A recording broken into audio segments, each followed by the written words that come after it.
During the summer of 2003, events in the northeastern United States involving a strange human-like creature sparkled brief local media interest before an apparent blackout was detected. Little or no information was left intact, as most online written accounts of the creature was mysteriously destroyed, primarily focused in the rural New York State. Self-proclaimed witnesses told their stories. Encounters with a creature unknown origin. Emotions range with extremely traumatic levels of fright and discomfort. There was an almost childlike sense of playfulness and curiosity. While their published version is no longer on the record, the memories remain powerful. Several of the involved parties began looking for answers that year. In early 2006, the collaboration has accumulated nearly 2 dozen documents dating between the 12th century and the present day. Spanning 4 continents, in almost all cases the stories were identical. I've been in contact with a member of the group. I was able to get some experts for this upcoming book. I found a couple of notes. In the same wooden box were 2 empty envelopes addressed to William and Rose, and one loose personal letter with no envelope. As I prepared to take my life, I feel it necessary to assuage any guilt and receipt introduced through this act. It's not fault of anyone other than him, for once I awoke, felt his presence, and once I awoke, I saw his form. Once again, I woke and heard his voice, and looked into his eyes. I cannot sleep without fear, and what if I might next awake to experience I cannot ever awake. Goodbye. Dearest Lenny, I prayed for you. He spoke your name. I have experienced the greatest terror. I have experienced the greatest terror. I have experienced the greatest terror. I see his eyes when I close mine. The hollow black, they saw me and pierced me. His wet hands, I will not sleep. His voice. He came to me in my sleep, and foot on my bed I felt a sensation. He took everything. We must return to England. We shall not return here again, at the request of the rake. 3 years ago, I just returned from the trip of Niagara Falls with my family on the 4th of July. We were all very exhausted after a long day of driving, so my husband and I put the kids right to bed and called it a night. At 4 a.m. I woke, thinking my husband got up to use the restroom. I used the move to steal back the sheets, only to wake in the process. I apologized and told him that I thought he got out of bed.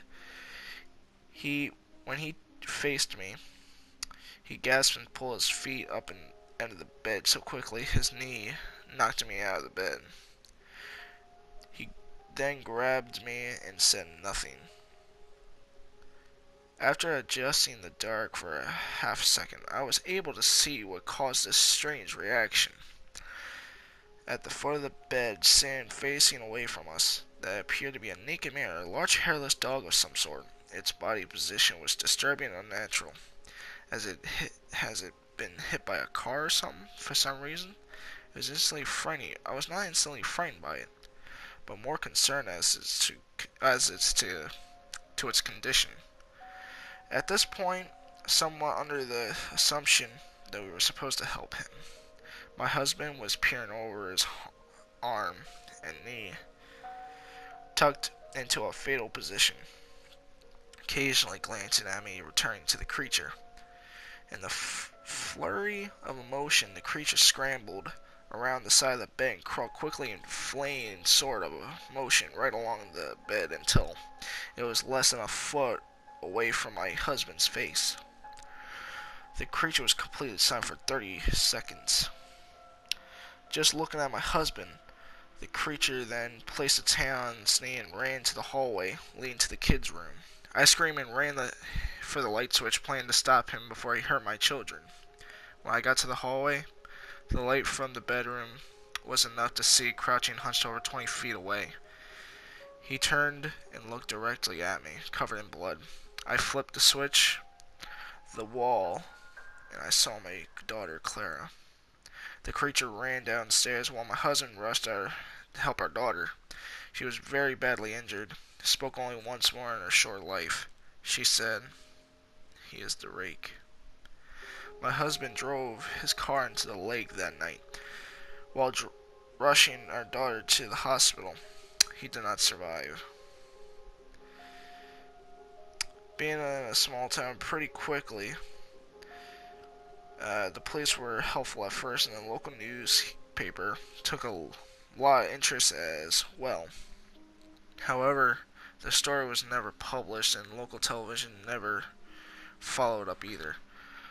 For several months, my son and Justin and I stayed in the hotel near my parents' house. After we decided to return home, I began looking for some answers myself. I eventually located a man near town over had a similar story. We got in contact and began talking about our experiences.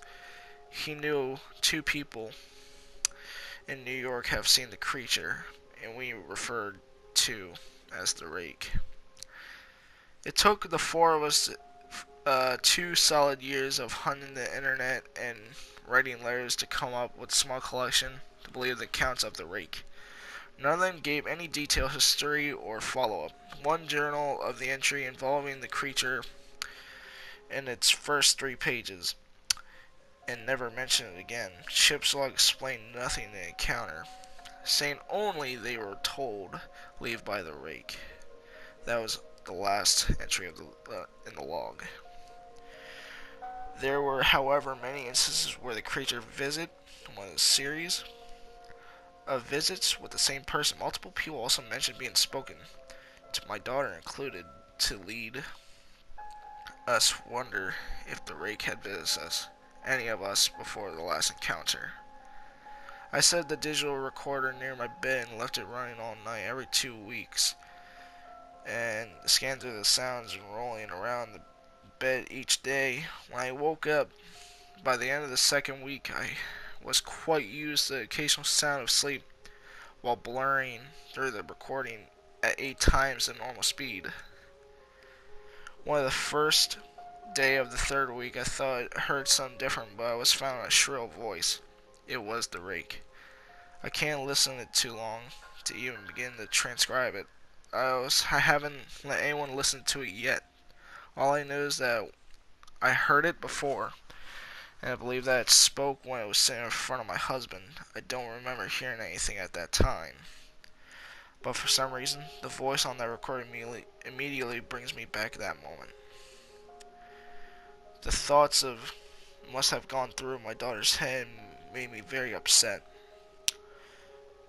I have not seen the rake since he ruined my life, but I know that he is in my room while I slept. I know and fear one night it will wake up to see him staring at me.